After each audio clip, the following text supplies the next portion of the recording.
In the pristine heights of the Andes, a story of resilience, utility, and reverence unfolds, one centered around four remarkable animals: the llama, alpaca, vicuña, and guanaco.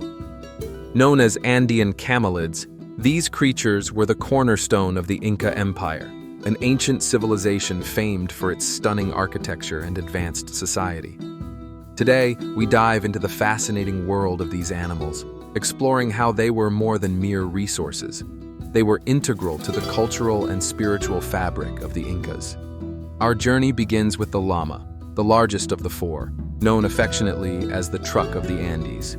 For the Incas, llamas were essential pack animals, capable of carrying loads weighing up to a third of their body mass across the rugged Andean terrain. Their thick wool not only provided warmth to endure harsh mountain climates, but was also woven into textiles that defined the societal status.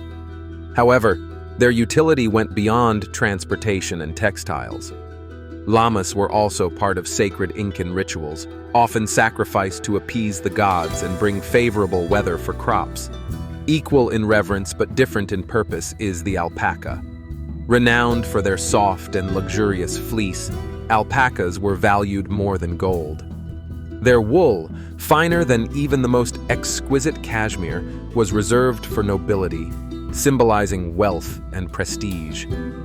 Today, this precious fleece remains a staple in high-end fashion. Alpacas, typically gentle and compact, were more suited for textile production than labor, yet held an equally significant spiritual presence. Their fleece was seen as a divine offering, a tangible connection to their deities.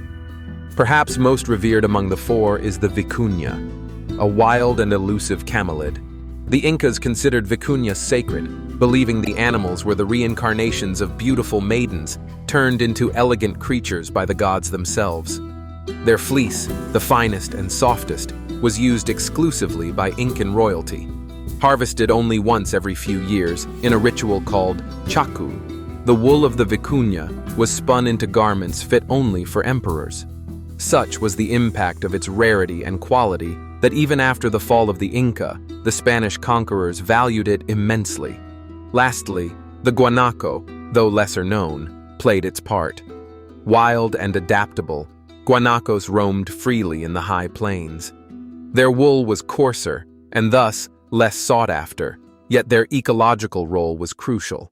They embodied the balance of nature, grazing in harmony with their environment, a testament to the interconnectedness the Incas revered in the natural world. The sacred nature of the Andean Camelids was inextricably linked to the Incan worldview, deeply rooted in their spirituality and way of life. They saw these animals not just as resources, but as gifts from the cosmos, to be cherished and respected. This profound bond has transcended centuries, influencing Andean culture to this day. In conclusion, the Andean Camelids were far more than functional assets of the Inca Empire. They were symbols of wealth, spirituality, and sustainability. Through the fabric of Incan life, these majestic creatures wove together the threads of practicality and the divine, embodying the inseparable connection between people and the world they inhabited.